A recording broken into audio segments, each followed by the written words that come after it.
âme, dans mon corps, dans ma famille, dans tout ce que l'ennemi m'a fait voler. Je suis restauré. Oh non, je suis restauré, mon chien. Je suis restauré, blonde, mon chiquena. Chacun des diables fuit maintenant. Fire, Zaliawa. Fire, Shimahe. Odo, Shodo, Shodoane. Imi, Yoshima, Ebola, Zalial. Le Seigneur Zali. Les guerres sont finies. Alléluia. Gloire à Jésus-Christ. Alléluia.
Je bénis ton Saint-Nom.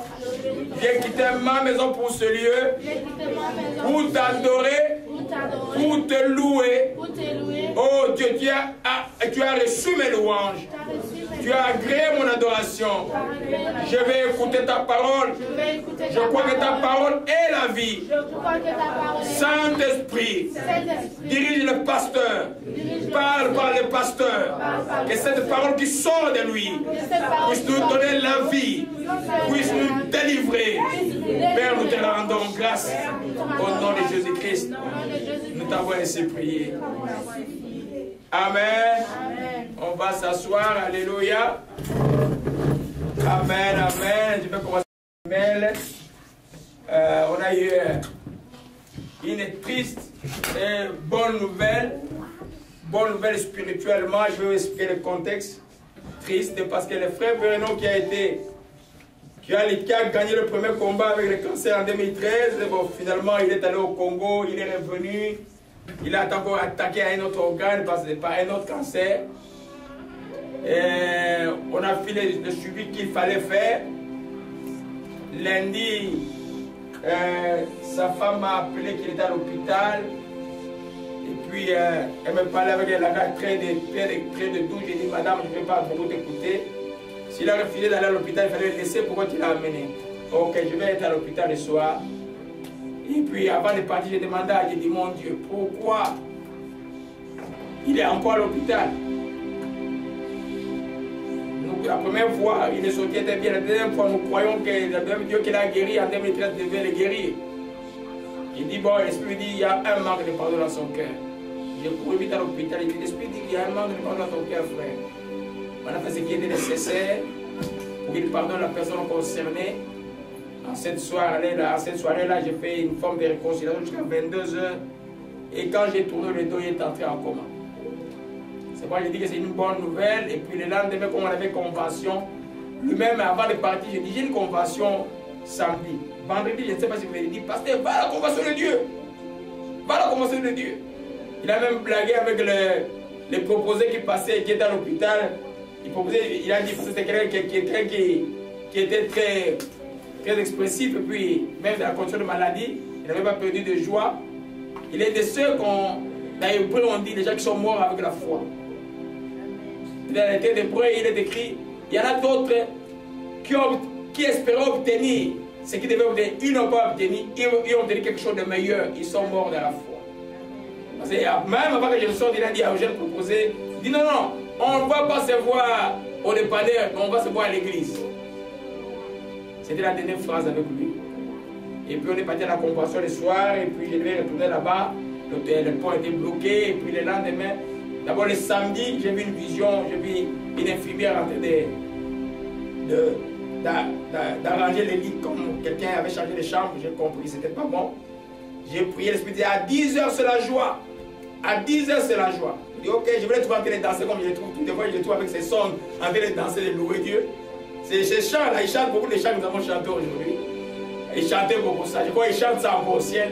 C'est pas que je vais parler au présent. Alléluia. Amen. Et puis finalement, après dimanche, je vais là-bas, je vois l'infirmière venir me suivre. Ah, monsieur, j'ai dit, je vois monsieur Koubé. Il dit non, il est parti à 10 h. L'infirmière n'a pas dit il est mort, il est parti depuis, il n'est plus là, il est parti depuis 10 h. Hier, le 21. Alléluia. Amen. Alors, c'est pas toute la semaine, j'étais un peu fatigué à organiser un peu. J'aide un peu un jeune homme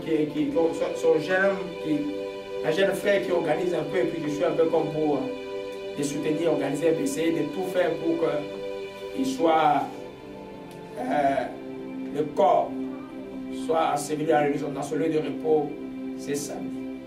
Donc, c'est pas l'idée, c'est spirituellement beaucoup de joie. C'est in extremis qu'il a été sauvé. C'est pourquoi je vous dis avant de commencer l'enseignement, ne jouez pas avec votre cœur. Moi, je ne vois pas votre cœur. Vous voyez votre cœur. Votre cœur doit être source de vie. Nous devons pardonner. Comme disait un vieux prédicateur américain, le pardon ne change pas celui qui pardonne. Ne t'imagine pas que si tu as pardonné quelqu'un qui va changer, va devenir une autre personne. Non. S'il veut changer, lui, il va changer. Elle va changer. Mais toi, le pardon va te libérer. Alléluia. Imaginez-vous que Dieu ne m'ait pas fait grâce de dons de prophétie. Et que j'ai dit, ah, ok, non, c'est comme les autres fois, bon, je vais aller dimanche après la confession. Qu'est-ce qu'on aurait eu? C'est parce que j'ai prié que l'Esprit dit, il y a un manque de pardon dans son cœur. Hein? Il a vaincu le cancer en 2013, tout était fini, mais il ne voyait plus rien, parce qu'on ne l'avait pas soigné la première fois. C'était tellement généralisé, on ne l'avait pas soigné. C'est même médicalement quelque chose d'anormal, parce qu'on ne te soigne pas quand la première fois, et puis le vont bien te soigner, parce que qu'est-ce qui a changé? Il n'y avait rien, il est parti, mais je vais entrer dans les détails, ce qui fait que nous, comme enfants de Dieu, devons être extrêmement vigilants. Alléluia. Amen. Mais notre frère, par la grâce de Dieu, il est auprès du Seigneur. Alléluia. Amen. voyez que c'est des gens qui me connaissaient depuis des années. Ils étaient même voisins. Ils ont juste fait recours à moi quand la maladie a commencé. C'est pour dire simplement qu'il faut, c'est le message que je vais donner vendredi soir et dimanche à tout le monde qui va arriver à toute la communauté et qui va être là, tous les autres qui vont arriver. C'est un homme très connu. Et Jean Chrétien ne connaissait pas ça. C'était un ami à Jean Chrétien. C'est un homme très connu. Il était d'abord. Louons, louons, louons.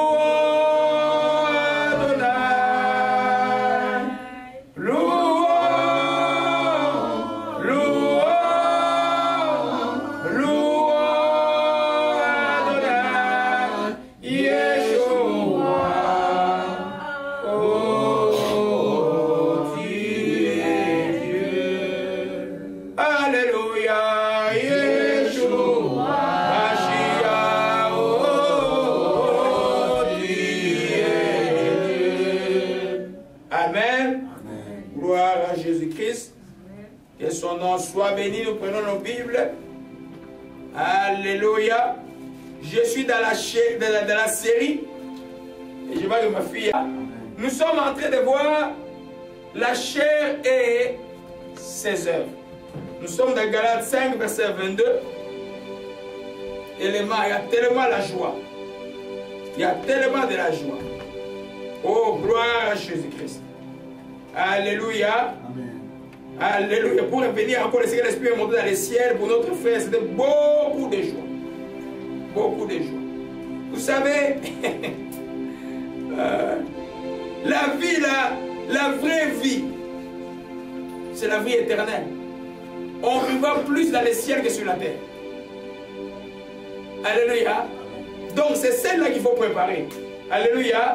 Comme j'ai toujours dit, la vie éternelle, elle est éternelle pour tout le monde. Pour ceux qui obéissent et ceux qui désobéissent. Alléluia. Ce qu'on appelle la mort éternelle, c'est une vie aussi, mais c'est une vie de souffrance. Alléluia. Amen. La vie éternelle avec Dieu, c'est une vie de joie et de paix. Alléluia. Prenons Galates, s'il vous plaît. Le temps de la paix et là, beaucoup de paix arrive. Voyez bien la paix là. Galates 5, verset 19. Or, les œuvres de la chair sont manifestes. Ce sont l'impudicité, l'impureté, la dissolution, l'idolâtrie, la magie, les inimitiés, les querelles, les jalousies, les animosités, les disputes, les divisions, les sectes, l'envie, l'ivrognerie, les excès de table et les choses semblables. Je vous dis, Adam, je l'ai déjà dit, ceux qui commettent de telles choses n'hériteront pas le royaume de Dieu. Alléluia. Amen. Nous sommes en train de voir, j'ai dit à l'introduction que votre chair, ce n'est pas votre corps. Votre chair, c'est votre ancienne nature. C'est que les gens qui ne sont pas nés de nouveau, qui ne connaissent pas Dieu, et ce que nous vivions, ce que nous faisions avant de connaître Dieu. Quand on était conduit par nos propres pensées, quand on était conduit par notre manière de voir. Alléluia. Pour les uns, ça va être l'impudicité, pour les autres, ça va être l'ivrognerie. Ils parlent des choses semblables, donc il y en a beaucoup. Alléluia. Amen. Tout ce qui n'honore pas Dieu est une activité charnelle.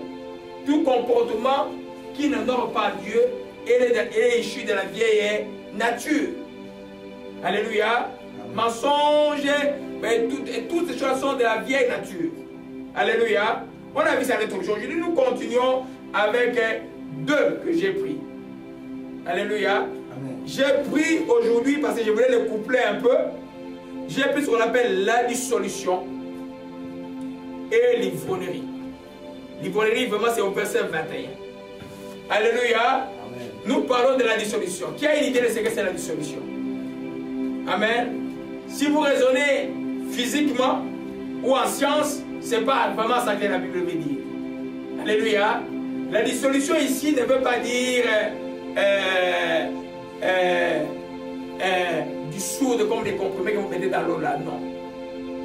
Mais ça c'est, dans ce que nous allons voir, c'est comme une conséquence. La dissolution veut dire la débauche.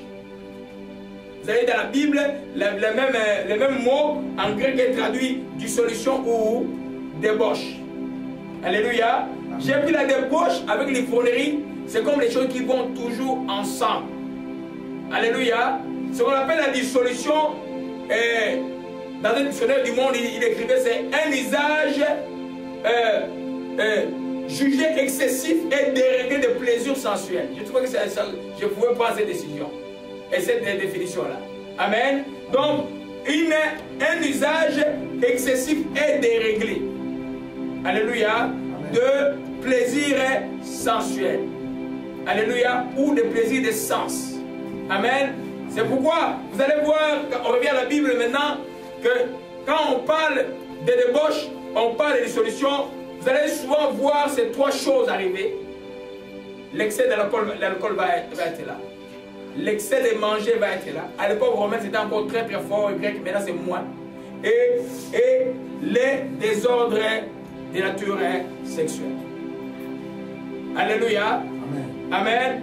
Alors, vous allez voir que au chique, marondoko chique, au machique, marakaya, la débauche et la dissolution, c'est une activité sexuelle désordonnée. Quand on parle d'activité sexuelle dans ce cas, ce n'est pas l'impudicité. Tu peux être impudique une fois. Tu peux être impudique dans les pensées aussi. Quand tu es adultère, nous avons dit, l'adultère, c'est celui qui est marié qui commet l'impudicité. Mais le débauché est pire. Le débauché est dominé par les désordres de toutes sortes. La boisson, l'ivrognerie, les orgies, les choses de toutes sortes. Et c'est des gens, quand ils arrivent, vendredi, il a déjà sa caisse de bière, il pense déjà où il va aller, avec qui il va sortir, dans quel hôtel il va aller, qu'est-ce qu'il va faire. Ces gens-là, ils sont dans une vie de désordre. Les débauchés. Mais la question que je nous pose, mais qu'est-ce que ça fait avec les chrétiens? Est-ce que les chrétiens peuvent vraiment être débauchés?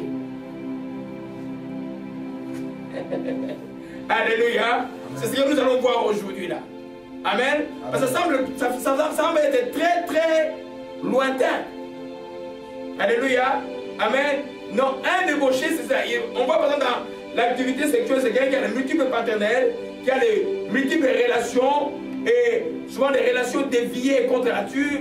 C'est quelqu'un qui est comme dominé par ces choses. En termes spirituels, on dit il est possédé. Il y a des gens comme ça là, ils ne peuvent pas se passer des boissons, ils ne peuvent pas faire ces choses-là. Alléluia. Amen. Vous comprenez cela? Amen. Donc un débauché, c'était l'esclave de plaisir des sens. Alléluia. Or la Bible dit que ceux qui sont en Jésus-Christ ont fait quoi? Ont crucifié la chair et ses passions. La débauche est une passion de la chair. Si quelqu'un n'est pas mûr spirituellement, et si quelqu'un ne sait pas marcher selon l'esprit, il ne peut pas dominer cette nature-là. Alléluia. Amen. Nous comprenons cela. Donc c'est quelqu'un qui est contrôlé par les sens. Lui là, ces choses-là, il doit les faire. Toute sa vie, tout son travail, tout son argent, il y en a qui, tout l'argent qu'il travaille, il voit que je vais aller en Thaïlande, à la fin je vais faire ceci, je vais faire ceci. Vous comprenez, il y a des gens comme ça là. C'est des débauchés. Et ça va pousser au dérèglement. C'est là où dedans vous allez trouver des pédophiles dedans. La Bible dit des choses, c'est qu'ils font des choses semblables. Alléluia. La pédophilie n'est pas répertoriée dedans. C'est là où vous avez des gens qui sont tous dans la maison close. Les maisons closes, les maisons de prostituées. Lui là, c'est-à-dire il est dominé par cet esprit-là. Dominé par la boisson, dominé par l'excès de manger, l'excès de manger c'est moi aujourd'hui là. Et dominé par les plaisirs des sens. Je les appelle des êtres sensuels. Alléluia. Ils sont sensuels, ils sont terrestres. Leur comportement est diabolique. Parce que tout ce qui est terrestre est diabolique. Malheureusement, on peut les retrouver parmi les chrétiens aussi. Ah mais il y a le dessin, c'est possible aujourd'hui. Est-ce qu'on peut trouver vraiment des chrétiens qui sont débauchés? On va le voir tout à l'heure. Alléluia. Je vais revenir sur ça après. Alléluia. Oshima Lakaya. Alléluia. Amen. Donc, une telle vie, c'est pourquoi le terme dissolution dans les centres privilégiés veut dire aussi désagrégé. Une telle vie va t'amener à la destruction. Alléluia. J'ai toujours passé à ma cousine. Tu vois une jeune indienne, j'avais une jeune cousine, je ne sais pas ton nom, une de mes cousines. C'était de très très belles filles. J'en avais deux. c'est parmi les toutes premières qui est mort, qui s'appelait, je ne cite pas son nom, c'est parmi les toutes premières, quand on était jeunes à Matétela, tout le monde, tu vois les voitures des ministres, les voitures, courait derrière cette jeune femme. Quand je suis devenu médecin, c'est une, non, j'étais même pas médecin, j'étais en premier doctorat, et elle a atteint le sida dans les années 80, parmi les premières à atteindre le sida. On voyait toute cette vie-là comment ça conduit à la destruction de sa vie. J'entendais pleurer chaque fois de matin, je venais le voir. Il y a une chose que j'ai toujours dit, même avant que je sois convaincu, c'est la compassion. J'étais toujours quelqu'un de très... C'est pourquoi j'ai fait la médecine. Et puis, j'arrivais à l'hôpital le matin, elle criait énormément. Tu voyais la belle femme, elle est devenue comme juste un squelette. La très belle femme. Alléluia. J'ai eu 2 cousines comme ça là. Une autre très très belle. Et là, il y a eu, je crois, 4 enfants avec 3 maris différents. Très très belle. Et ma femme aussi la connaît. Elle aussi là, elle est morte de ça. Ici là. Une vie de débauche ne peut pas t'amener nulle part. Ça va te détruire. Amen. Cet enseignement, ce n'est pas seulement pour les chrétiens. Parce qu'il y a des gens qui ne sont pas chrétiens, qui peuvent suivre ces principes-là, ils vont s'en sortir. Il y a des gens qui suivent juste des conseils de santé publique, ils s'en sortent. Alléluia. Mais une vie de débauché, c'est une vie de destruction. Mais toi qui as l'Esprit de Dieu, tu dois pouvoir permettre au Saint-Esprit de travailler en toi par la maîtrise de soi. Alléluia. Amen. Si tu connais, on va voir comment sortir de la débauche. Je vous dis que même parmi les croyants chrétiens, on peut trouver des débauchés. Alléluia. Une vie déréglée. Alléluia. Amen. Amen. C'est comme à l'Igala on dit moi Katasim. Donc c'est un chien qui a coupé l'est. Donc c'est un chien qui n'est plus contrôlé. Vous comprenez cela? Alléluia. C'est ça un débauché. Ou une débauchée. Alléluia. Amen. Gloire à Jésus-Christ. Donc c'est une autodestruction progressive. Amen. On revient sur ça parce que l'église de Jésus-Christ aujourd'hui là n'est pas de ces choses-là. Je vois des enfants de 17 ans, 18 ans déjà qui se disent aller à l'église. Les avons des copines. Hein? Je suis allé dernièrement à un hôpital, j'ai vu un petit adolescent, son parent malade. Lui, il a 18 ans, sa copine assise sur ses cuisses. Il a dit, sors vite ici. J'ai prié pour les parents et puis j'ai appelé, mais toi là, toi fille, et je suis sa copine. Vous faites quoi? Toi, quand tu vas être enceinte, tu vas faire quoi? Tes parents sont chrétiens ou mes parents sont chrétiens? Va dire à tes parents qu'ils ne sont pas chrétiens. Toi, tu as un copain, toi? Qui a 17 ans là. Lui, il a 18 ans. Il n'a même pas fini les études. Tu tombes enceinte, tu vas se passer. Et puis vous venez voir son papa qui est malade. Donc, la banalisation de ces choses est tellement grave. Il y a des jeunes de 14 ans qui sont dans la débauche, qui boivent, ils sont dans la débauche. Il y a des jeunes, j'ai vu des jeunes filles dans les quartiers. Elle venait voir mes voisines, une jeune fille, je crois, elle venait du Congo aussi. Je l'ai vue à 11 ans, 12 ans, mais à 14 ans, je la voyais dans la rue en télé. J'ai dit, mais qu'est-ce qui se passe? Alléluia. Amen. Amen. Amen. Parce que c'est des gens, pour ceux qui sont chrétiens, ils oublient 2 principes. La première chose qu'ils oublient, c'est de laisser la maîtrise de soi. Rien ne peut te dominer si tu ne veux pas être dominé. L'Esprit de Dieu en toi est le Saint-Esprit est au-dessus de tout. Tu dois développer cette maîtrise. Celui qui est en moi est plus grand que celui qui est dans le monde. Alléluia. Amen. La deuxième chose, la Bible dit, faites attention aux mauvaises compagnies. Tu ne peux pas dire t'asseoir avec les gens qui sont abjects et que tu vas résister. Tu te manques de Dieu.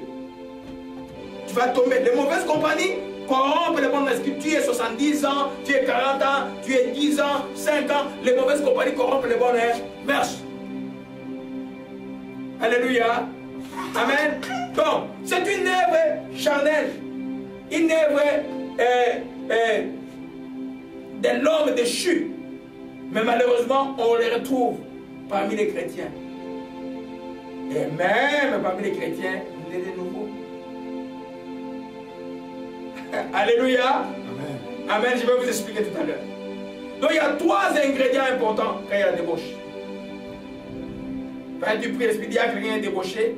il y a 3 ingrédients que tu trouveras. Si tu veux faire la délivrance dans la vie de cette personne, tu vas aller dans ces 3 axes. La première chose, dois-tu avoir un attachement à un stupéfiant ou à l'alcool. C'est des gens qui prennent régulièrement des boissons enivrantes. Régulièrement. Alléluia. Amen. Et puis, deuxièmement, c'est les gens, pour qui le sexe est devenu comme un dieu. Il est toujours dans les histoires du sexe. Et d'une manière même déréglée des fois. Alléluia. Amen. Amen. Et, oui, on va voir ces gens qui peuvent aussi le voir dans la manière dont ils mangent. C'est des gens qui mangent souvent beaucoup de fois. Moi, souvent, les gens charnels, quand j'arrive à une fête, j'observe ce qu'ils disent spirituel. Je vois la manière dont ils mangent. Je me dis, ah, vous observez comment les gens mangent. Je me dis, cette personne n'est pas spirituelle. Tu vois quelqu'un qui se sait, une fête, on t'a invité, tu vas prendre 4 assiettes. Il y a quelque chose qui ne va pas. Alléluia. Dans l'époque romaine, les 3 étaient tout le temps là, dans ce qu'on appelle les orgies.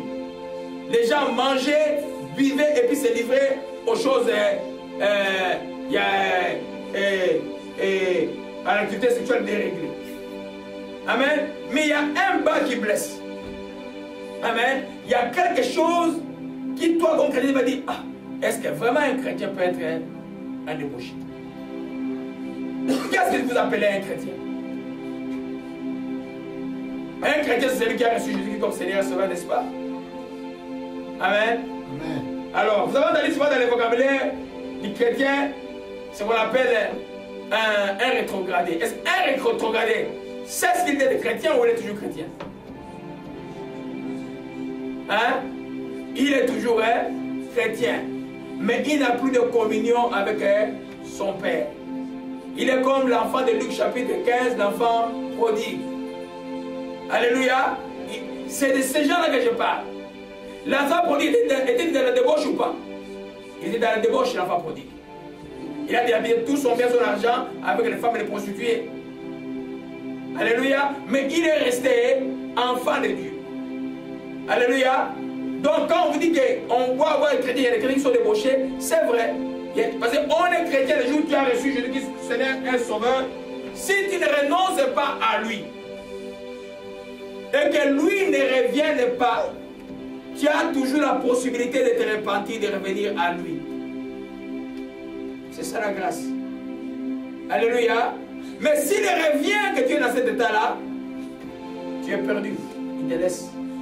Mais si tu trouves la mort aussi à cet état-là, tu es perdu pour l'éternité aussi. Est-ce que nous comprenons cela? Alléluia. Amen. Donc un chrétien peut être un débauché. C'est quelqu'un qui peut vivre dans la dissolution. Alléluia. Nous voyons, Paul nous parle déjà de Corinthe. Oshike me rando connaisse la paix beaucoup. Omashike me rando shike malaka. Alléluia, alléluia. Allons un peu dans gloire à Jésus-Christ. 2 Corinthiens 12, verset 21. C'est les plans de Dieu, beaucoup de plans aujourd'hui. Gloire à Jésus-Christ. Amen. Le Seigneur est bon. L'oppression qu'il y a ici ce matin, là, mais c'était quoi? Qu'est-ce que l'enfer voulait faire? C'est lui le sans effet. Alléluia. Amen. Je me sens très très bien maintenant. Alléluia. Amen. Amen. 2 Corinthiens 12, verset 21. J'ai craint qu'à mon arrivée, mon Dieu me mûrit de nouveau à votre sujet, que j'ai à pleurer sur plusieurs de ceux qui ont péché précédemment et qui ne se sont pas repentis de quoi? De l'impudicité et de dissolution ou de débauche, où ils se sont livrés. Les Corinthiens étaient qui? Étaient des chrétiens. Alors l'apôtre dit qu'il craint que, parce que des fois on gêne pour les gens. Amen. La prière, quand on prie comme pour quelqu'un, j'ai prié pour la vie de quelqu'un, c'est avec Jacques chapitre 5 tout le temps. J'ai prié Dieu pour moi. C'est-à-dire, tu pries pour le péché de quelqu'un, tu gênes pour le péché de quelqu'un, tu crois que Dieu le pardonne et tu crois que Dieu va le guérir. Amen. Amen. Mais des fois, Dieu veut que la personne change aussi elle-même. Tu vois, Paul dit que je crains que Dieu ait à m'humilier encore. Dieu va me donner jeune encore pour ces débauchés-là. Pour ceux qui veulent être débauchés. C'est ça la vie de pasteur. Alléluia. Amen. Amen.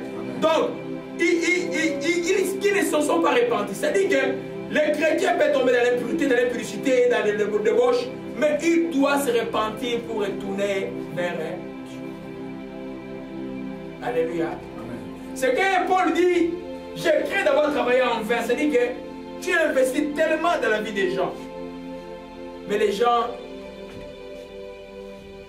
ne veulent pas suivre Dieu. Ou ont suivi juste après, ont abandonné le chemin de Dieu. Ça fait très, très mal. Comme tu as investi dans la vie de quelqu'un, tu vois les résultats. Ça fait une joie extrême. Alléluia. Amen. Donc, les chrétiens peuvent être débauchés. C'est les chrétiens charnels. Alléluia. C'est qui m'a selon la chair. À un moment, hein, il a reçu Christ, mais il arrive des conditions. Mais là, il lit la Bible, il ne va pas à l'église, il est dans les histoires, et puis finalement, il a des amis du monde. Il fait comme le monde. On l'amène à un endroit, même à son corps défendant, il y va quand même, mais il va avoir des problèmes. Alléluia. Amen. Gloire à Jésus-Christ. Amen. C'est pourquoi vous voyez que comme chrétien, dans vos... C'est pas parce que quelqu'un vient à l'église qui dit qu'il est chrétien qu'il est chrétien.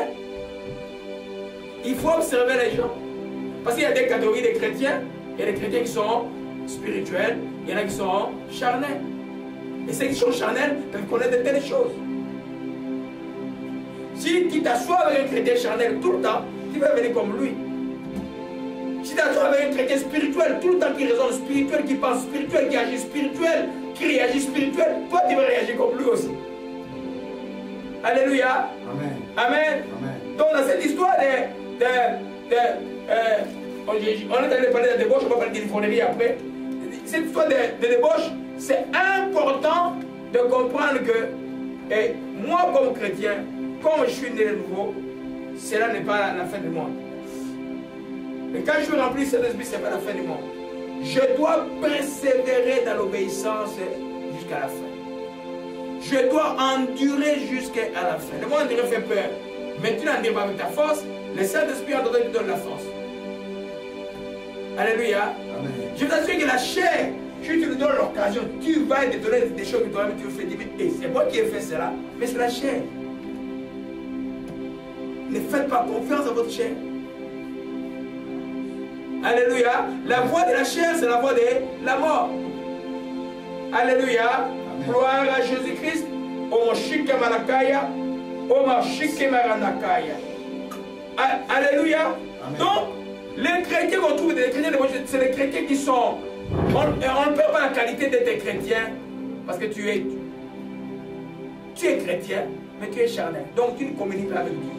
Tu ne bénéficies pas de ce que Dieu fait. Tu vas vivre difficilement. Il y aura beaucoup de compressions dans ta vie. Mais tu restes chrétien. Dieu te donne toujours. Tu n'as pas encore régné Jésus-Christ. Le seul péché que Dieu ne pardonne pas, c'est de dire Jésus-Christ de Nazareth, je ne veux plus de toi. Ah, là c'est fini. Quand tu l'as déjà reçu. Pour tout le reste, la grâce est toujours de dire, laissez de bénir mon fils retourne. L'enfant prodigue était là au point, il dit, mais qu'est-ce que j'ai fait ici? Chez mon père, hein, les mercenaires profitent plus qu'ils mangent, ils ont tout. Les mercenaires mangent, moi je n'ai rien ici, je suis en train d'envier la nourriture qu'on donne aux pauvres. Il entre à lui-même, il se répand et il retourne sur les chemins.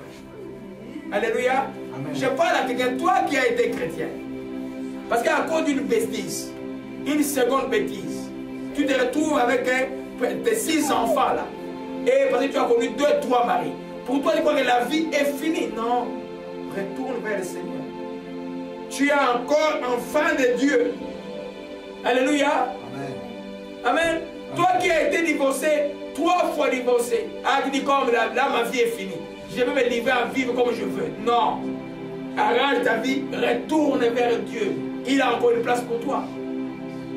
Alléluia. Amen. Amen. Donc, les débauchés, tout le monde qui se sent rétrogradé, je n'aime pas le terme rétrogradé, c'est tout le monde qui se sent comme vivant dans la culpabilité, des balles qu'ils ont fait et qu'ils auraient fait, ils croient qu'ils ne peuvent plus revenir vers Dieu. C'est faux. Tant que tu n'es pas mort, Jésus-Christ reste ton Seigneur. Alléluia. Maintenant, commence à lui obéir. Commence par une confession sincère, une repentance sincère. Dieu t'accueillera de nouveau. Amen. La Bible dit qu'il n'y a plus de joie dans les ciels pour un seul pécheur qui fait quoi? Qui se répand. Alléluia. Amen. Oh, gloire à Jésus-Christ. Que son nom soit béni. Alléluia. Amen, amen. Seigneur, moi je vais m'aider de pas tomber. Hier, j'ai oublié de mettre dans mon manteau, j'ai lavé mon manteau. Donc, la partie si tout était sorti dehors. Alléluia. Amen. Amen. Donc, il faut que je change des lunettes bientôt. Nous prions que Dieu nous donne mes lunettes là, mais vraies. Hein? Alléluia. Que mes yeux voient très bien. Amen. Amen. Gloire à Jésus-Christ. Amen. Tant que l'on vit, on restera enfant de Dieu. Amen. Même si on n'est pas en communion. Les dangers qui te courent, tu ne sais pas quand la mort peut te frapper. Et tu ne sais pas quand Jésus revient. Alléluia. Donc ne perds pas le temps. Comme dit l'apôtre, le temps du salut c'est maintenant. Retourne vers Dieu. Alléluia. Retourne vers Dieu. Amen. Oshimanakaya. Donc, mais pour nous, quelle attitude vous avez envers les débauchés? Les débauchés chrétiens, quelle attitude vous devez avoir envers eux? Alléluia. Amen. La première chose, avez-vous droit de les juger? Ils sont dedans. Vous devez les juger, c'est-à-dire que leur dire ce qu'ils font, c'est mauvais, ce n'est pas les condamner.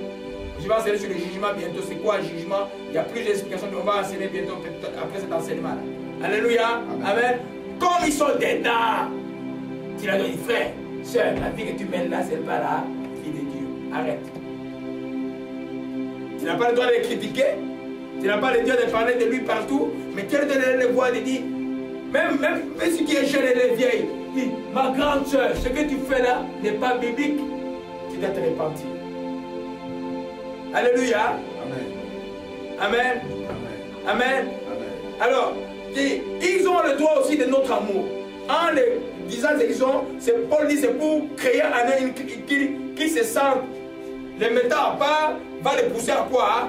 À se repentir. Vous savez, quand il est déjà le corps de Christ, tu ne peux plus vivre en dehors du corps de Christ. Hein? Amen. Amen. Si tu essaies de devenir chauve-souris, ça ne va pas marcher. Vous avez connu l'histoire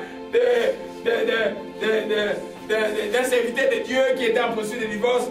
Et puis, hier soir, il dit, oh non, je vais aller à Balatou. Balatou, c'était un bar africain qui était à Montréal. Ah, je vais m'amuser à Balatou. Je vais chercher une femme là-bas, m'amuser, danser. Il arrive à Balatou, tout le monde le fouillait. C'est quelqu'un qui avait l'onction de Dieu. Et l'onction de Dieu peut être là en toi. Des fois, qu'il ne marche pas bien avec Dieu. Et il entre maintenant il entre dans le bar, chaque personne qui veut prendre pour danser, tout le monde fouille. Il a fait 15 minutes, il est sorti là-bas, il me voir. Donc je suis allé là-bas. Donc j'ai dit, mais je t'avais dit, qu'est-ce que c'est de faire là-bas? Dans le moment où des fois tu es opprimé, tu me dis, ah, à l'égal on dit, c'est-à-dire que je m'en fous, je fais tout ce que je veux faire. Ne dites jamais je m'en fous. Jamais ne dites je m'en fous. Tu as la maîtrise de soi comme enfant de Dieu, maîtrise-toi. Alléluia. Amen. Oh, gloire à Jésus-Christ. Amen. Amen. Donc, c'est ça que la Bible appelle la débauche. Rappelons-nous que cet enseignement des Galates, Paul parle aux chrétiens. Donc, le but de tous les enseignements de Paul, que les chrétiens cessent d'être charnels, qui deviennent spirituels. Qui cessent d'être enfants, qui deviennent mûrs dans le Seigneur. En d'autres termes, que les chrétiens grandissent. Dans la chrétienté, nous devons grandir. Si tu ne grandis pas, tu fais quoi? Tu régresses. Il n'y a pas de stationnaire. Alléluia. Amen. Amen. Mais je vous dis qu'avec l'histoire du deuil, des fois, je regarde les gens, je vois, j'ai des larmes. Les gens, ils vont dans les églises, c'est comme, je ne sais pas si c'est des tombeaux ou c'est quoi. C'est-à-dire qu'ils ne savent même pas pourquoi ils vont à l'église. Tu ne sens pas de leur causerie, tu ne sens pas de leur faire, tu ne sens pas de leur attitude, Tu ne sens pas d'aller dire quelque chose qui est de Jésus-Christ. Il n'y en a pas, mais il faut à l'église. Et le fait, j'en étais là quand je faisais le programme pour les dire. J'ai dit, écoute, si vous m'amenez des distractions, je laisse tomber tout. Je ne veux pas de distractions. Je ne veux pas des gens qui viennent faire des show-up. Je ne veux pas des gens qui viennent faire des histoires inutiles. Là. Tous ces gens, pourquoi ils sont là-bas? Pourquoi ils sont restés à ce niveau-là? Parce qu'ils n'ont pas pris garde à la voix de Dieu. La chair, tu ne prends pas soin de la chair. Tu dois pouvoir la crucifier. Ne laisse pas laisser s'exprimer. La débauche ne commence pas par la débauche, toujours. Ça va commencer par quelque chose de plus simple que pour le monde, peut-être les pensées impudiques, et puis l'impudicité, et puis l'impudicité qui devient désordonnée et accompagnée de boissons et toutes les choses deviennent la débauche, une vie désordonnée. Une vie désordonnée ne commence jamais par comme une bombe, comme ça tu deviens désordonné. Non, petit à petit. Ça doit vous faire tomber quelqu'un. Et cet exemple de ces pasteurs, les autres des années où on était dans son église, dans les années 92, Satan ne vient de jamais donner, j'espère qu'il a de sorte qu'on l'a tiré, pour s'asseoir sur toi, il va te pousser un peu comme ça, et puis il va te faire tomber. Exactement, c'est comme ça, c'est petit à petit. Alléluia. Amen. C'est pourquoi tu dois être vigilant. Tu dois être vigilant. Un peu négligent dans la prière, un peu négligent dans la lecture de la parole de Dieu, un peu négligent dans les relations avec qui s'assoit. Pouf, il a déjà gagné du terrain rapidement parce que le temps est court. Le temps est court. Les chrétiens ne réalisent pas que le temps est court. Alléluia. Amen. Amen. Amen. Amen. Gloire à Jésus-Christ. Donc, la solution contre la débauche, c'est quoi? Marchez d'abord selon l'esprit. Et vous n'accomplirez pas les désirs de la chair. C'est quoi marcher selon l'esprit? C'est marcher selon l'amour, selon la joie, selon la paix, selon la patience, selon la bonté et selon la maîtrise du soi. C'est un seul fruit. Dans le cas de la bouche, des fruits qui se manifestent le plus, c'est d'abord la maîtrise du soi. La Bible dit résister au diable, il fuira loin. Les débauchés ne peuvent plus résister. Les diables, les alliés, ils sont... C'est fini. Alléluia. C'est pourquoi l'oppression, comme ce matin, j'ai senti l'oppression. Je veux tous les enfants, tout le monde. Je veux tout. Une oppression incroyable. Qu'est-ce que nous avons fait? On dit, on va quoi? Louer. Pouf, c'est parti. Les diables ne nous lâchera pas. Amen. Mais nous savons qu'il a déjà été vaincu et nous ne laisserons pas gagner le terrain sur nous. Amen. Même pour les cas d'idée, moi je suis vraiment dans ma paix quand j'ai dit que c'était le bon moment pour le frère de partir. Comme pasteur qui a suivi, je vais vraiment rendre grâce à Dieu. De tout mon cœur qu'il ait pris maintenant. Alléluia. Vu la circonstance de l'environnement, il ne serait pas impossible que la métier retourne encore à son père ou des mêmes choses ou quelque chose de grave arrive ou qui tue ou il fait quelque chose de mauvais. Alléluia. Amen. Donc, marchons selon l'esprit. Quand la nature pécheresse te pousse à faire quelque chose, tu dois pouvoir dire non. Tu dois pouvoir te maîtriser. Tu peux maîtriser tous les vents. On dit toujours que l'homme peut contenir une légion de démons. C'est beaucoup de démons. Hein? Mais c'est que vous ignorez que l'homme qui a emmagasiné ces démons-là, l'homme en lui aussi a Dieu, le tout-puissant Dieu qui peut les faire sortir de tout trouble. On n'a pas le fruit de l'esprit avec un grand E du Saint-Esprit. Qui le manifeste? C'est toi. Moi, je ne serai jamais débauché. Moi, je ne sais jamais publicité me conduire encore quoi que ce soit. Puis je choisis Jésus-Christ, j'ai crucifié ma chair avec ces personnes. Je suis mort au péché. Péché qui ne peut pas m'avoir, je suis mort au péché. Alléluia. Amen. Amen. Amen. La deuxième chose c'est s'abstenir de l'alcool. On va parler beaucoup d'alcool aujourd'hui. Les 30 prières, c'est pour l'alcool. Alléluia. Amen. Parce que nous avons dit que la débauche, je l'ai couplé avec l'ivonnerie. Ça marche ensemble. Alléluia. Amen. Mais quoi, il y a aussi des débauchés qui ne sont pas des ivrognes. Voyez un peu. J'ai connu dans ma jeunesse des gens qui étaient débauchés mais qui n'avaient jamais pris une seule goutte de bière. Alléluia. Amen. Amen. Amen. Donc, s'abstenir de l'alcool.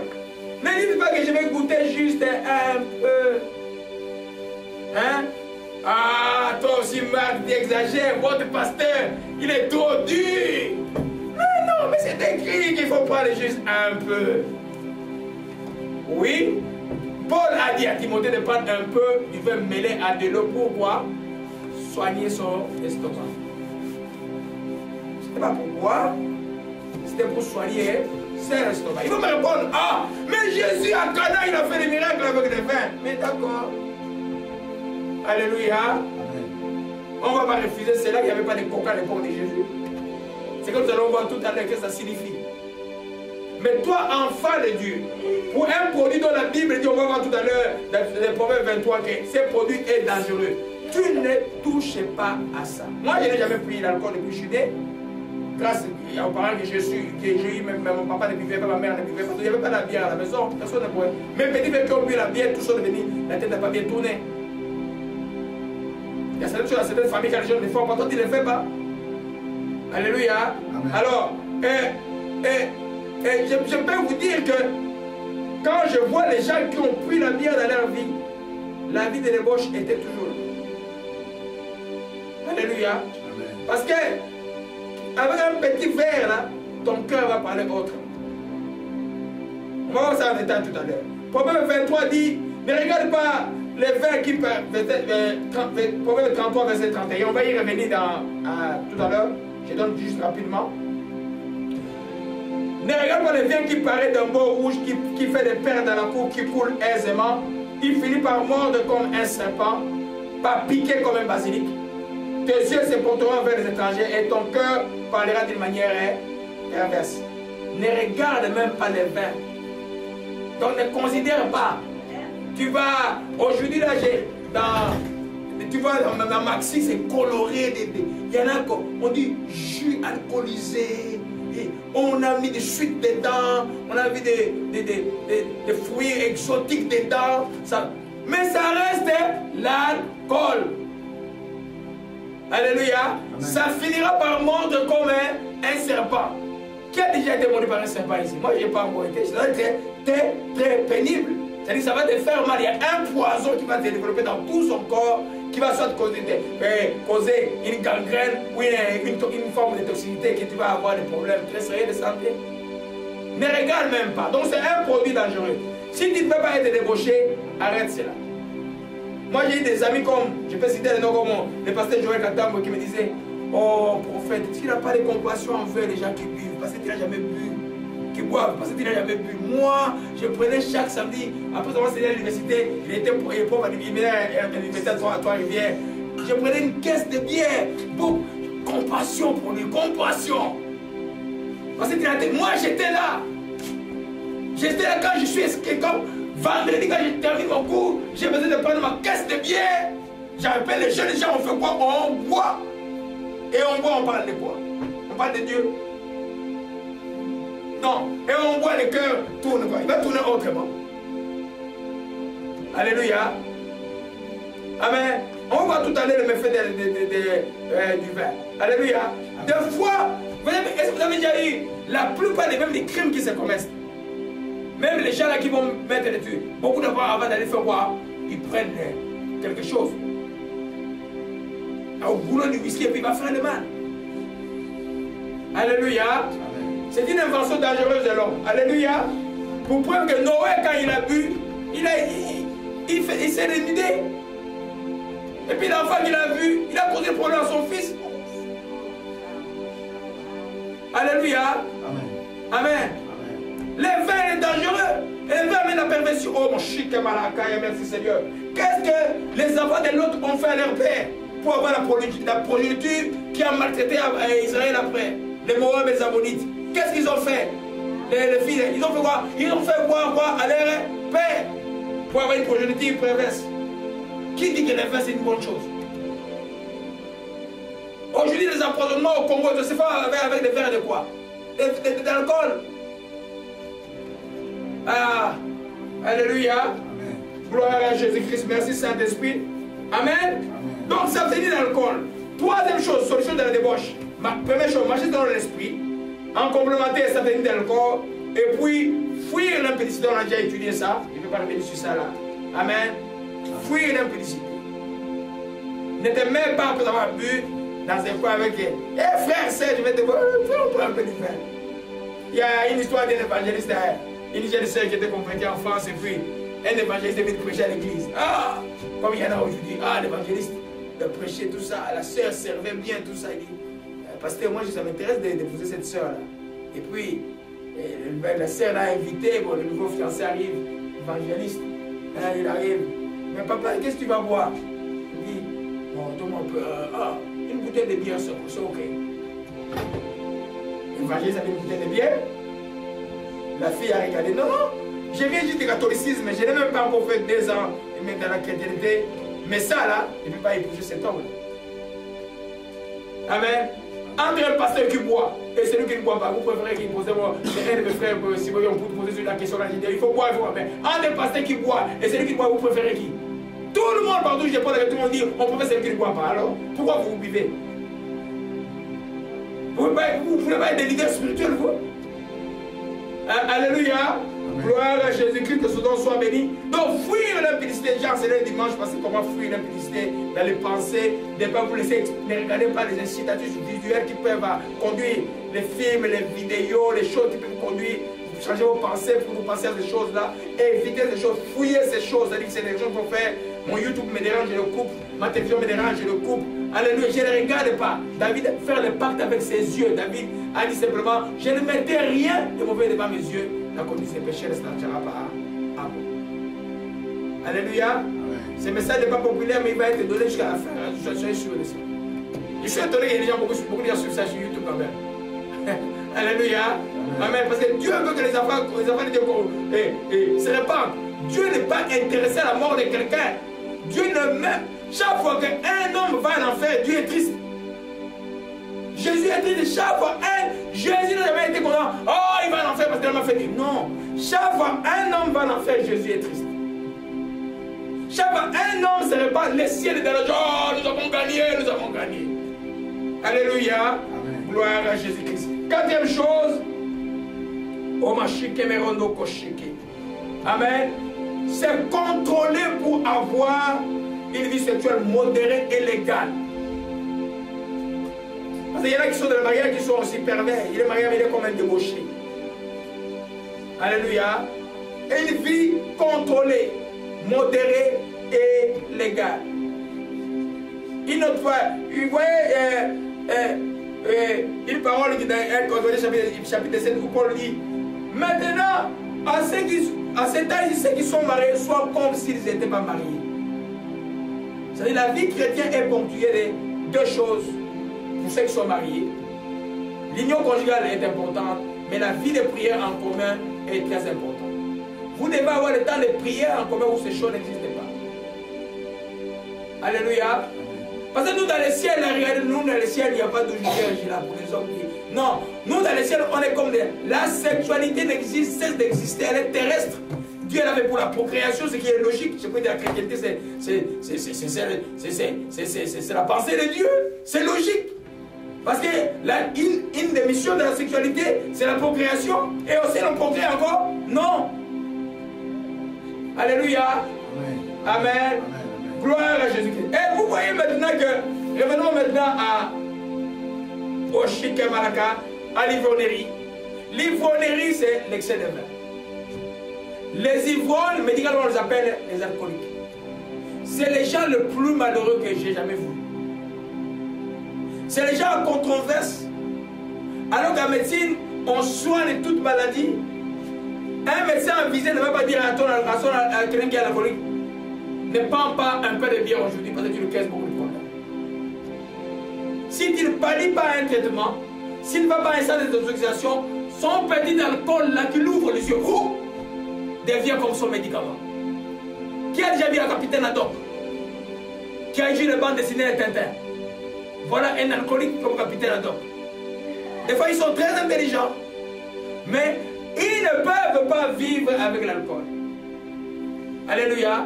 L'ivrognerie, l'ivresse et l'alcoolisme, c'est un danger.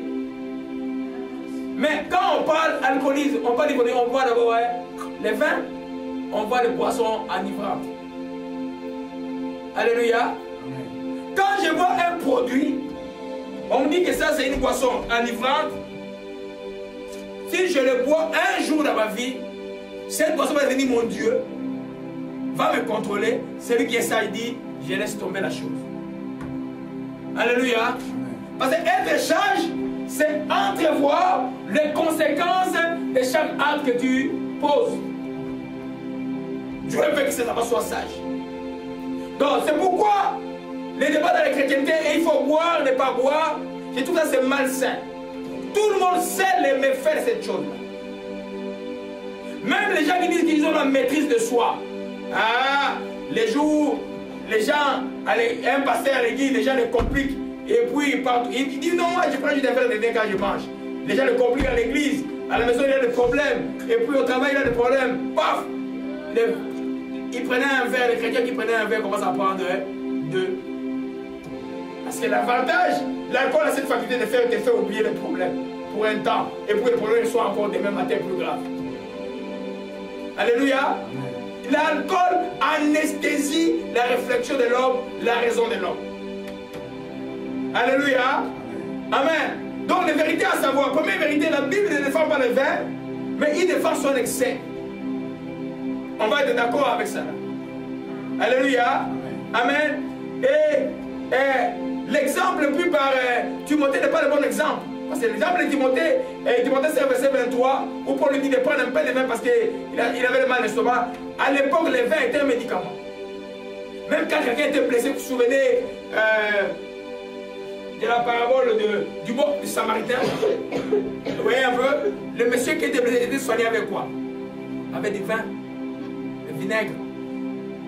Alléluia. Ça soignait. Alléluia. Amen. Paul n'avait pas dit à Timothée petit, pour avoir un petit fan là, bois un peu d'alcool, toi aussi tu es trop triste. Non. Alléluia. Amen. Donc, si quelqu'un vous demande, c'est une décision de sagesse que de ne pas prendre du vin. C'est un péché que d'en prendre un excès. Alléluia. Bibliquement, c'est ce qu'il faut retenir. Amen. Donc la Bible ne défend pas le vin, mais elle reste un produit dangereux. Alléluia. Un produit dangereux, on a vu le Proverbe 23, verset 31. Ne regarde pas le vin qui paraît d'un baume rouge, qui fait des perles sous la coupe, qui coule aisément. Il finit par mordre comme un serpent, par piquer comme un basilic. 2 fois comme un serpent. Basilic, c'est un serpent. Vous comprenez un peu? Alléluia. Il finit par mordre comme un serpent, piquer comme un basilic. Donc c'est quelque chose d'extrêmement dangereux. Alléluia. Ne le regarde même pas. Il reste un produit dangereux. Un produit dangereux, on l'exclut. Quand tu vois un chemin qui est dangereux, tu exclus. Tu ne prends pas le chemin, on te dit que ce chemin-là, tu as des chemins, il y a un chemin où il y a un boulevard bien, un chemin qui fait peut-être 200 km, il y a un petit chemin qui fait peut-être 50 km, mais il y a tes routes doivent être comme les ponts qu'il y a au Congo à l'intérieur là. Non, choisis là où c'est une bonne route. Ne tentez pas Dieu. Si Dieu dit que c'est un produit dangereux, c'est un produit dangereux. Alléluia. Alors quand il arrive quelqu'un qui prend la bière, il n'est pas croyant, tu fais quoi? Tu le jettes dehors. Non, il est non-croyant, il comprend. Mais chez moi, là, tu fais parenthèse, chez moi, je ne te donne pas. Des pas aujourd'hui, là, depuis que je suis chrétien. Je m'appelle à l'époque un ami qui s'appelait Luc. Il dit, ah, donc chez toi, la bière n'a pas. Et tu peux même que je garde même ma bière. Quand je vais passer, quand on va poser, moi, je prends ma bière. Regarde. Moi, je ne peux pas acheter la bière à quelqu'un. Je ne t'achèterai pas. Je n'ai jamais acheté la bière, je ne t'achèterai pas. Alléluia. Amen. Parce qu'en achetant la bière, une bouteille de bière, il prend un verre, un deuxième verre, qu'est-ce que tu fais? Il devient ivre, tu le pousses, au péché. Alléluia. On était là au dia et les gens pouvaient se dire, pas de bière ici, pas de bière. Moi je vais t'associer à cette chose, pas de bière. Déjà, quelqu'un va enterrer quelqu'un, les gens veulent prendre la bière. Vous trouvez ça normal? Alléluia. Amen. Donc, la boisson enivrante cause des malheurs et non le bonheur comme les certains croient. Amen. Comme les non, ça ne peut pas causer le bonheur, ça cause de malheur. Alléluia. Amen. Un autre texte biblique. Alléluia. Ésaïe chapitre 5. Alléluia. Temps de la paix.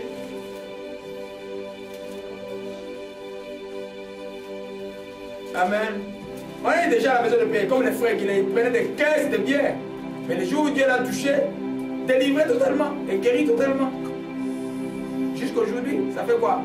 20 ans. Amen. Les témoignages des frères qui j'ai écouté la même chose. Délivré complètement. Donc toi qui tu es chrétien, tu prends toujours un petit verre. C'est parce que tu ne veux pas. Si tu veux, tu vas arrêter. Hein? Alléluia. Ésaïe chapitre 5, verset 11. Amen. Je dis que le boisson enivrante cause le malheur et non le bonheur. Ne dites pas, je vais faire du bien, je vais boire un peu, puis je vais bien me sentir. Ah, mais je n'avais jamais bu. Mais ton papa, là, il a dit, essaie un peu. Non. Amen. Moi, j'ai jamais pris la bière, mais je suis plus que... Depuis enfant, personne ne peut m'intimider. Alléluia. Et Éphésiens chapitre 5, verset 11. Malheur à ceux qui de bon matin courent après les boissons enivrantes et qui, bien avant la nuit, se sont réchauffés par le vin. Ah, écoutez là. Malheur à ceux qui de bon matin courent après les boissons enivrantes. Amen. Et qui, bien avant dans la nuit, se sont réchauffés par le vin. Pourquoi? Amen.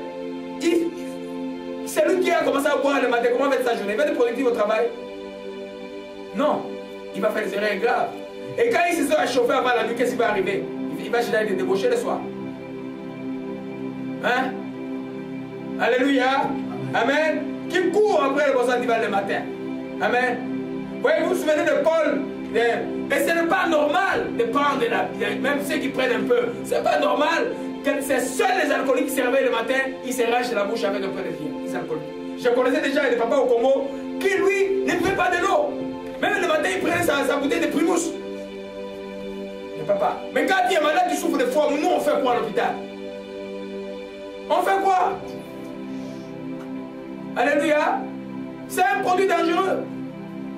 On va voir les sectes d'agir d'alcool. C'est un produit dangereux. Quand il devient alcoolique, toute ta vie est morte. Tous les alcooliques sont détruits socialement. Les mariages sont détruits. Le travail, on quitte le travail. Il était devant un bon médecin, il devient alcoolique, il ne peut plus opérer. Il peut plus, on le radie du collège médical. Alléluia. Amen. Amen. Juste de par l'alcool le soir, il s'énerve, pouf, il n'arbitre sur quelqu'un. On dit facteur, il y avait des facteurs atténuants, mais tu vas quand même en prison. L'alcool, tu prends l'alcool au Québec. J'ai des statistiques, je vais vous parler tout à l'heure. Alléluia. 180 décès en moyenne par année sont dus par les gens qui font des accidents. 180 morts par année au Québec. On n'est pas nombreux ici au Québec. C'est 5 millions d'habitants à peu près. C'est combien? 5 millions, c'est ça? 5-6 millions? Hein? Ouais, hein? C'est ça? Amen. Et 180 personnes meurent à cause de l'alcool. Et vous dites c'est anodin. Et puis il y a Régie d'alcool du Québec. Hein? Ils font la guerre au Bois, que ceux qui parlent aussi de l'alcool, la guerre des taxes et tout ça. Mais l'alcool c'est un produit dangereux. L'homme peut s'en passer. Totalement. Alléluia. Amen. Amen. Amen. Amen. Donc, malheur. Oh, même chapitre, Ésaïe 5, toujours verset 22. Malheur à ceux qui ont de la bravoure pour boire du vin et de la vaillance pour se mêler aux liqueurs fortes. Amen. Les liqueurs de bois sont toujours enivrants. Vous savez, il n'y avait pas que les vins qui venaient de la vigne, il y avait les vins qui venaient de maïs, les chichamba au Congo, vous connaissez, je ne sais pas si au Madagascar il y en a, les vins qui viennent de bananes et des céréales ancestraux, des céréales alcoolisées très fort. C'est comme de l'eau là, mais c'est très fort. Voyez un peu? Alors, malheur dit malheur, c'est-à-dire qu'il n'y a pas un bonheur qui viendra de l'alcool. Oh, ça va m'apaiser un peu. Oui, tu vas oublier, demain le problème sera encore plus grand. Au lieu de prier, de trouver une solution, tu bois. Alléluia. Amen. Amen. Gloire à Jésus-Christ. Amen. Je vous disais donc les matins, ce n'est pas le moment de boire. Vous vous souvenez le jour où le Pentecôte est arrivé? Les gens ont cru que les disciples de Jésus avaient bu. Paul Pierre dit, mais c'est la 9e heure. Ces gens ne sont pas ivres parce qu'on ne boit pas les matins. Et toi, écoute-moi, on ne boit pas le matin. Alléluia. Frère, mais tu dis que tu n'es pas chrétien, mais chrétien ou pas chrétien, l'alcool va te causer des problèmes.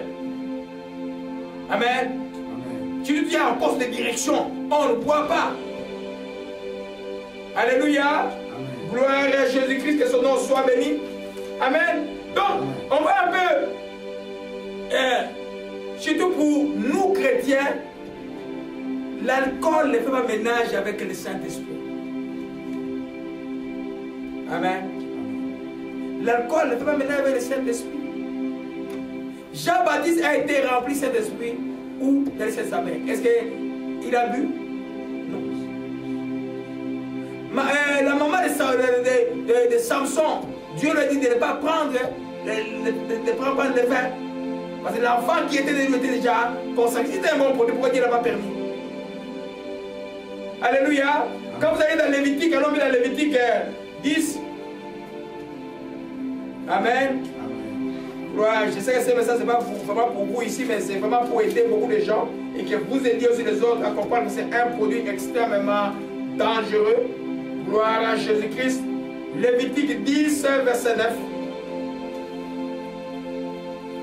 Il dit, tu ne prendras, boiras ni vin, ni, on parle à Aaron. Aaron qui était sacrificateur. Vous êtes qui aujourd'hui? La Bible dit, peut-être vous dites, pasteur, allons un peu dans l'Apocalypse, parce que les gens qui ne comprennent pas la Bible là, on dit c'est l'Ancien Testament, parce que ça c'est l'Ancien Testament, nous sommes sous la grâce, tout nous est permis. Alléluia. Apocalypse chapitre 1, verset 6, il dit, qui a fait de nous un royaume, virgule, des sacrificateurs pour Dieu son Père, à lui soit la gloire et la puissance au siècle des siècles. Amen. Vous êtes des sacrificateurs. Alléluia. Retournons maintenant dans Lévitique. L'Éternel dit à Aaron, tu ne boiras ni vin, ni boisson, ni vin, toi et tes fils avec toi, lorsque vous entrez dans la temps d'assignation de peur que vous ne mouriez, et cela, il doit être rituel pour tous vos descendants. Alléluia. Pourquoi Dieu ne fait pas l'alcool? Mais qui c'est Dieu qui a... Oh, c'est lui qui a créé. Oui, il a créé, mais pourquoi il ne fait pas? C'est Dieu qui a créé aussi les serpents qui mordent les gens. C'est Dieu qui a créé aussi le crocodile qui peut bouffer dans une rivière. Alléluia. Amen. Donc,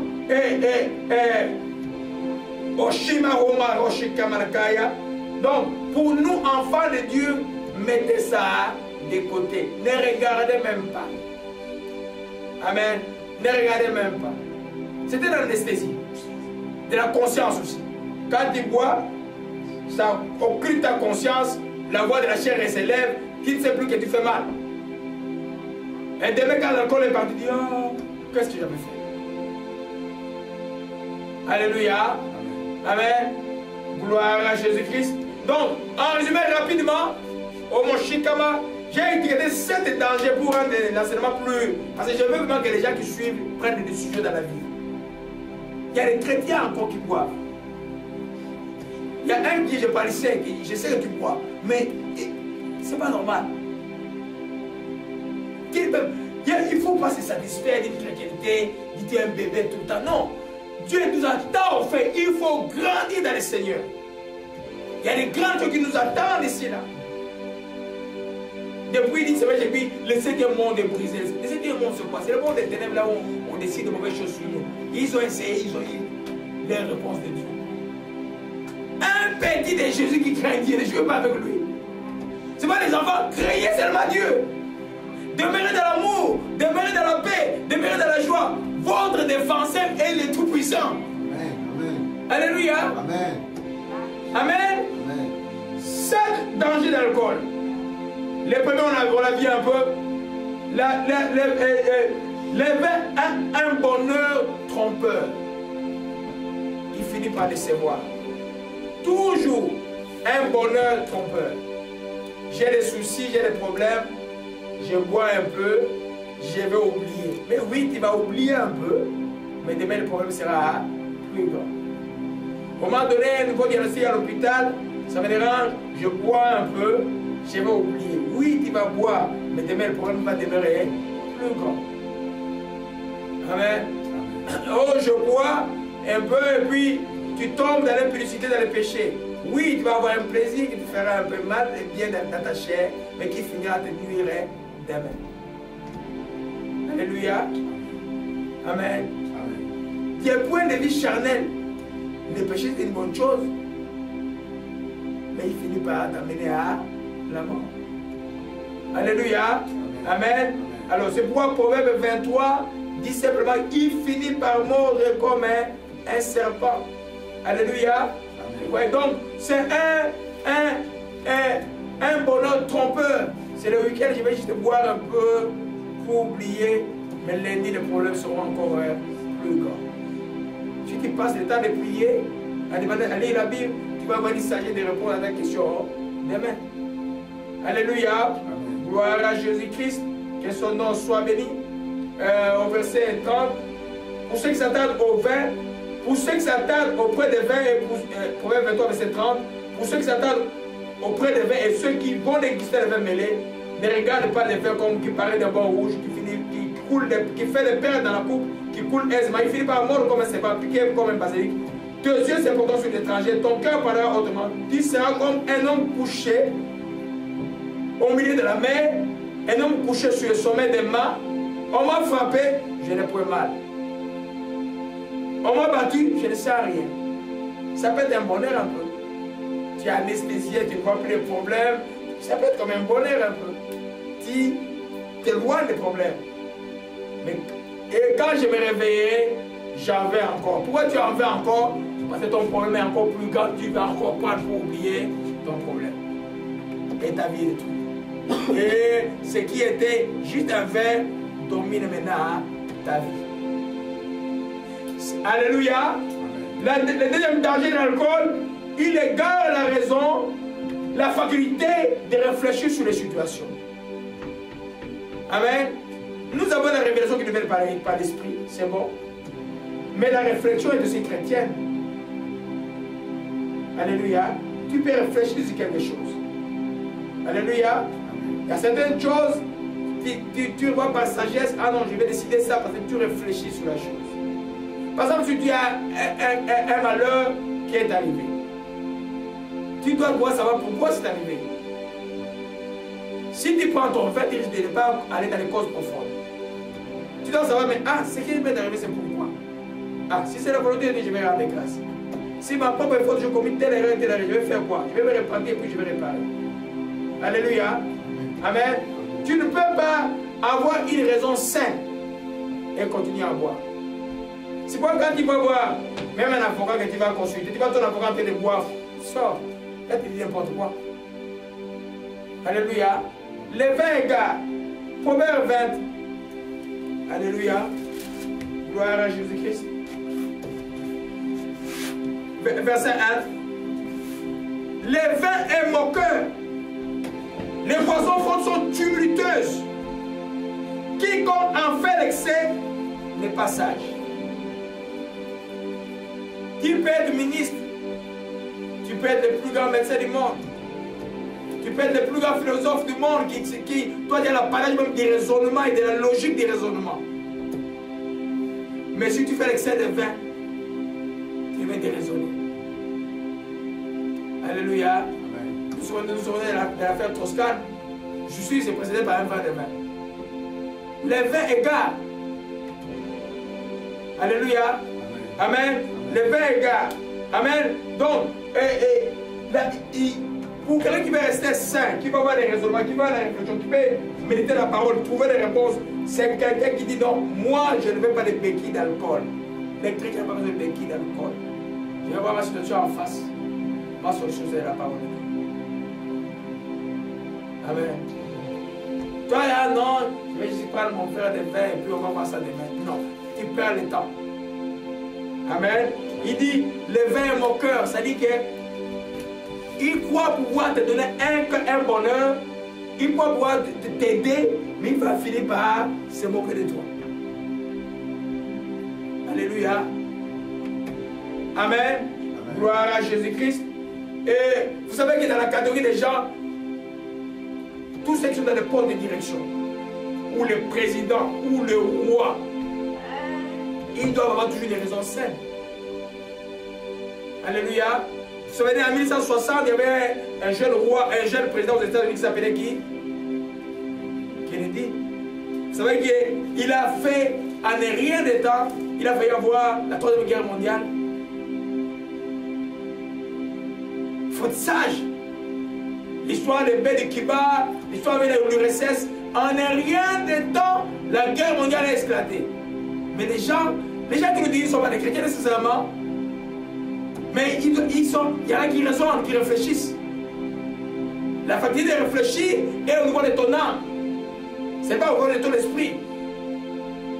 À un point de direction, si les gens prennent l'alcool dans le pays où les présidents sont dans la bière, les généraux sont dans la bière, mais ils ne peuvent pas gagner des guerres. Les généraux là-bas, dans la guerre, tu vois d'abord les généraux, un combat, et puis, vous ne pouvez pas gagner des guerres. Alléluia. Amen. Amen. Oh, Shima Okomarandakaya. Alléluia. Amen. Proverbe 31 rapidement. Donc il égare la raison.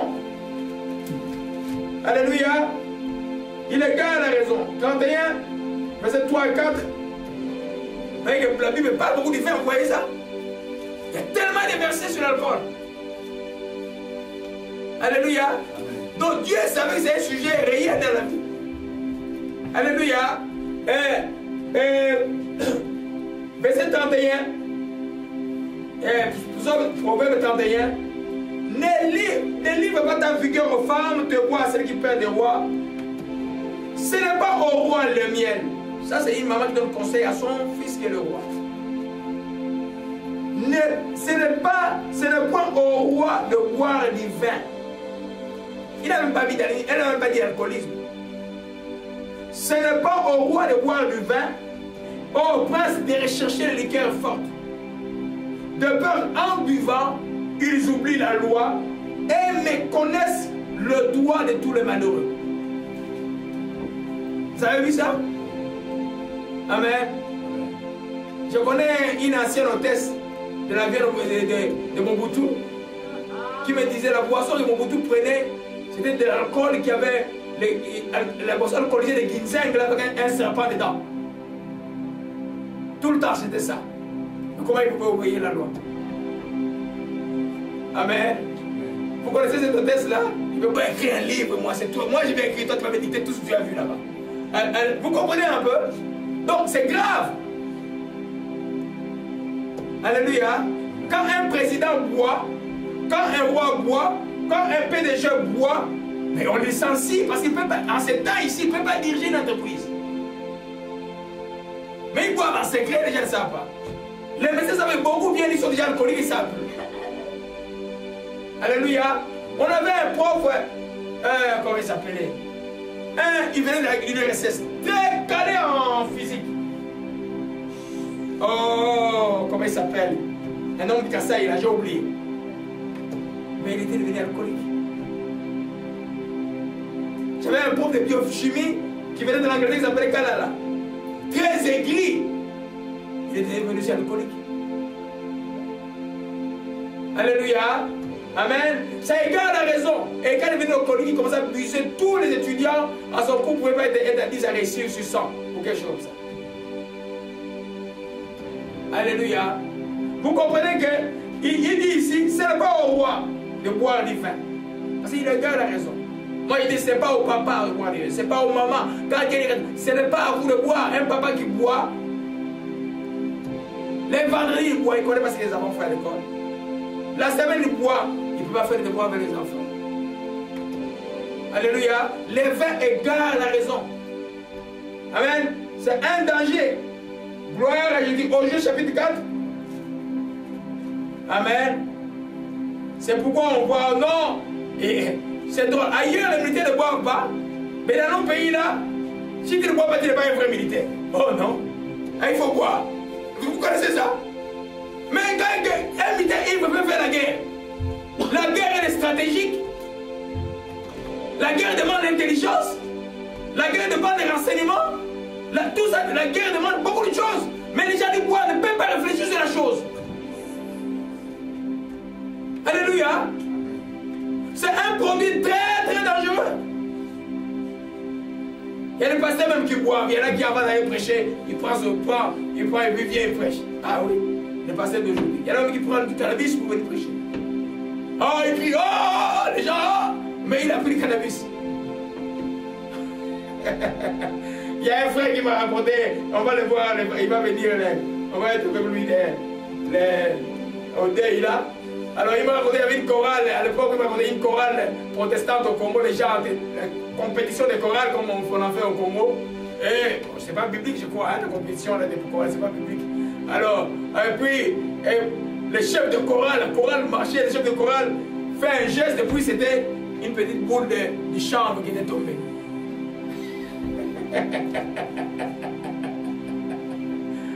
La chair est dans l'église.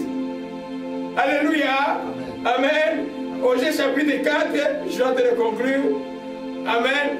Amen. Parce que je fais toujours, je vais revenir pour ça. Parce que ça, c'est un sujet important. Important. Il y a des chrétiens qui sont encore, qui boivent encore, qui croient qu'ils sont plus intelligents que Dieu. Vous vous trompez. On peut pas être plus intelligent que Dieu. Osée 11. Et donc, Osée 4, verset 11. Alléluia. La prostitution, les vins et le mou finit par font perdre l'essence. Alléluia. Amen. Font perdre l'essence. Alléluia. Tu perds ton raisonnement, tu perds la faculté de comprendre les choses, tu perds la réalité des choses. Tu es dans un autre monde. Hein? J'avais un papa qui s'appelait mon autre papa, quand on l'appelle papa Daf. Daf, c'était les autos quand il freine, les autos qui freinaient avec les freins hydrauliques, ça fait chut. Alors lui, quand il s'est réveillé le matin, toujours avec la bière. Alors on l'appelait papa Daf. Papa était comme papa comme moyen là. Hein? Donc lui, quand il s'est réveillé, il doit prendre les chichas parce que c'est le toco, c'est le vin de maïs, c'est fort, c'est quoi? Peut-être 70% d'alcool dedans. Il fait ouf, il prend. Alors sa femme la battait tout le temps. Les battait plutôt. Les vins, c'est drôle. Mais ça commence toujours par un petit vin. Oh non, tu as des soucis, prends un peu, dis, oh, viens boire, on va où tu as oublié ton problème. Non, les problèmes vont devenir graves. Alléluia. Amen. Donc, troisième conséquence, l'alcool est une route du péché, un facteur de risque pour celui qui boit. Celui qui boit péchera. Question de temps. Tu pécheras en pensée, tu pécheras en action, tu pécheras par ta parole qui injuriera les gens. Amen. Alors, les gens qui croient qu'en Dieu c'est comme en justice. C'est-à-dire que quand tu es alcoolique, tu injures quelqu'un, il y a une facture atténuante. Il n'y a pas de facture atténuante en Dieu. Hein? Tu es dans le péché. Ton premier péché c'est l'ivresse, ton deuxième péché c'est l'injure. Tout cela est comptabilisé. Oh, je ne savais pas, non. Alléluia. Et d'ailleurs, celui qui t'injure quand il a bu, c'est que déjà dans son cœur, il y avait l'injure qui s'est cachée depuis longtemps. Là. Alléluia, nous comprenons cela. Amen. Donc, celui qui boit péchera. Si tu veux fuir les chemins du mal, ne cherche pas à boire. Chrétien ou pas chrétien. Alléluia. Vous avez des gens qui ont bu, qu'est-ce qu'ils font? Ils injurient, ils arrivent à la maison, ils injurient sa femme, ils injurient les enfants, ils injurient, c'est-à-dire le diable est au contrôle. Le maître des injures, des vociférations est au contrôle de ta vie maintenant. Là. Mais comment tu vas lutter avec les sorciers quand tu bois? Et ils aiment même que tu bois. Peut-être c'est de leurs urines qui te font boire. Alléluia. Gloire à Jésus-Christ. Amen. On va revenir sur ça dimanche prochain. Le quatrième danger, l'alcool finit toujours par dominer celui qui y touche. Alléluia. Au début, tu crois que tu vas le contrôler. À un moment, lui va te contrôler. Il devient ton Dieu. Médicalement, tu deviens alcoolique. Amen. Dans les questions qu'on pose médicalement dans les interrogatoires pour savoir si c'est quelqu'un qui l'entreprise c'est open IS, quelque chose comme ça là. Une des questions on pose aux gens, est-ce qu'il t'arrive de prendre un peu de verre de bien pour te sentir juste bien le matin? Et les gens disent oui, je prends juste un verre bien pour me sentir bien le matin. Il est déjà ton maître. Parce que l'alcoolique n'a pas besoin de trop. Il a besoin juste d'un peu. Parce que l'alcool est déjà son maître. Alléluia. C'est pour le proverbe 33, il dit, il finit par mordre comme un serpent. Alléluia. Gloire à Jésus-Christ. Amen. Cinquième danger, mes bien-aimés. Alléluia. Je vais y revenir en profondeur dimanche prochain. L'alcool est destructeur. Écoutez-moi là. Destructeur. Il détruit l'individu. Il détruit la famille. Il détruit la société. Il détruit les nations. Je vais développer profondément dimanche prochain. Amen. Quelques statistiques. Alléluia. Nous avons vu ici au Québec, annuellement, 180 personnes meurent à cause de l'alcool dans la route. Amen. 380 au moins sont blessés graves. C'est-à-dire qu'ils vont avoir des conséquences dans leur vie. Peut-être qu'ils ne marcheront pas bien. Il y a des choses qu'ils ne feront pas bien. 220 blessés légers qui vont se trouver avec des whiplash des fois. Et ils voient les médecins, on ne voit pas le mal, il y a toujours mal au cou. L'alcool en Russie, par exemple, est 50% responsable de divorce. Et l'alcool cause un faible taux de naissance en Russie actuellement.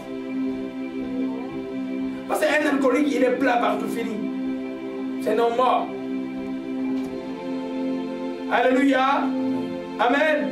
Donc l'alcool, c'est vraiment un destructeur. Individuellement, quand tu les prends, frère, il te domine. Et il commence à favoriser des maladies. Tu peux avoir la cirrhose, des maladies comme la cirrhose du foie, tu vois, plein de maladies que tu peux avoir. Alléluia. Amen. Gloire à Jésus-Christ. Amen. Oh ma shikema onoko shikema. Oh ma shikema. Au niveau de la famille, il y a divorce. Au niveau de la famille, il y a des organisations sociales. Au niveau de la famille, les enfants délaissés à eux-mêmes qui n'ont plus aucun soutien. Parce qu'un alcoolique est dans ce monde, il ne sait plus où mettre la tête. Alléluia. On va voir ça dimanche prochain encore en détail. Alléluia. Amen. Et nous voyons pas là que la Corse est un tueur. Quand tu vois un tel produit, tu fais quoi? Tu le mets chez toi, tu te crois si fort de maîtriser l'alcool, tu te trompes. Alléluia. Alléluia. Gloire à Jésus-Christ. Septièmement, l'alcool, Karl Marx disait que l'alcool, la religion est le problème du peuple. Non, Karl Marx, tu es des faux. Tu ne dis pas la vérité. C'est l'alcool qui est le premier du peuple. Regarde dans toutes les dictatures, regarde la publicité de Primus, de Skol, le Congo, et de Heineken, de toutes les bières en Afrique, là où il y a des dictatures. On laisse les gens boire et danser pour que les gens ne regardent pas les situations de leur vie. Pour que les gens ne réfléchissent pas sur leur vie. Alléluia. On le fait exprès. Alléluia. Parce que c'est lui qui boit, ne réfléchit pas sur... D'abord, quand tu bois, la première chose qui se passe, tu n'as plus faim. Vous savez ça? Tu n'as plus faim. Alors, comme tu n'as plus faim, le souci de manger est un peu réglé. Et puis deuxièmement, tu ne passes que la situation de la vie. Et tu rentres, tu vas t'endormir. Et les jours passent, La réalité même politique dans ton pays où les choses ne marchent pas bien, tu ne peux pas regarder cela. Donc moi, je confonds Karl Marx, je dis que l'opium du peuple, c'est l'alcool. Alléluia. Gloire à Jésus-Christ. Proverbe 31. Je peux développer ça en profondeur et en profondeur encore. Proverbe 31, verset 7. Il dit quoi? Donnez les liqueurs fortes à celui qui périt. Et du vin à celui qui a l'amertume dans l'âme. Vous écoutez cela? Qu'il boit et qu'il oublie sa pauvreté. C'est dans la Bible. Qu'il boit, qu'il oublie sa pauvreté, qu'il ne se souvienne plus de ses peines. Réveillez-vous, gens. Que ce soit au Congo, RDC, Congo Brazzaville, RCA, en Guinée, au pays de Madagascar, en Afrique entière. Si vous arrêtez de boire, vous allez réfléchir sur le pays. Même ceux qui se disent politiciens, après avoir fait le meeting, ils vont boire encore. Vous ne pouvez pas réfléchir sur le pays. Prenez juste un verre de vin. L'idéation est freinée et devient lente. L'acuité intellectuelle et cesse. Vous n'avez plus la capacité de discerner. Alléluia. Amen. Amen. Il dit ici, donnez les odeurs fortes à celui qui périt. Donc, par exemple, les gens qui ont même une maladie incurable, ils prennent la veille, il va oublier, puis il va mourir. Non. C'est pourquoi dans les cas, on les laisse boire ce qu'ils veulent, fumer ce qu'ils veulent. Voyez un peu? Mais non. Alléluia. Amen. Amen. Et du vin à celui qui a la vertu dans l'âme, c'est-à-dire que tu as beaucoup de soucis. Ah, je bois, je vais oublier mon problème. C'est ça, dit, ah, on boit et puis on oublie. Oui, tu vas oublier, mais demain il va être plus grand. L'alcool ne règle pas les problèmes. Alléluia. Amen. Et puis, qu'il boive, qu'il oublie sa pauvreté, qu'il ne se souvient pas de ses peines. C'est l'opium du peuple. C'est pourquoi vous voyez qu'au Congo, là, il y a des brasseries là, on les laisse faire ce qu'ils veulent. La bière, ça coûte, c'est à la portée de tout le monde. Alléluia. Amen. Donc, un peuple qui boit s'endort et oublie son sort. Un peuple qui ne boit pas réfléchit son sort et trouve des solutions. Même pour ceux qui font des combats au Congo, même les policiers qui sont dans l'opposant, arrêtez de boire. Alléluia. Amen. Vous allez bien réfléchir. Les oppositions en Afrique et partout, arrêtez de boire. Les dictateurs savent ce qu'ils font. Ces compagnies payent moins de taxes, on les laisse faire leur histoire de publicité, les musiciens font la danse et la bière pour vous endormir. Alléluia. C'est par là que nous allons terminer. Éternel, nous glorifions ton nom et nous te rendons grâce. Oh Dieu qui a déclaré pour nous et pour celui qui a suivi ce message. Ceux qui sont en Jésus-Christ ont crucifié la chair, ses désirs et ses passions. Dieu de toute grâce, nous sommes là devant toi, oh Dieu. Pour toi qui n'as pas encore donné ta vie à Jésus-Christ, c'est le temps de prendre une décision. Tu ne peux pas t'en sortir des liens de l'alcoolisme ou des désirs de boire si Jésus-Christ de Nazareth n'est pas en toi et tu ne te laisses pas régner en toi. Tout commence par une décision simple en donnant ta vie à Jésus-Christ de Nazareth. Tu fais cette prière avec moi, tu dis Père Céleste, je me reconnais pécheur, pardonne tous mes péchés dans ma vie. Je sais, je crois que Jésus-Christ de Nazareth est la parole qui a été faite de chair, qui a été crucifié sous Ponce Pilate, au mont Golgotha. Il a payé le prix de mes péchés.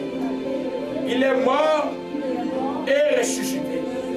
Seigneur Jésus-Christ, viens dans ma vie, sois le Seigneur et le Sauveur de ma vie. Je te reçois, Seigneur, au nom de Jésus-Christ. Saint-Esprit, aide-moi à vivre selon l'Esprit matériel. Alléluia, gloire à Jésus-Christ. Au nom de Jésus.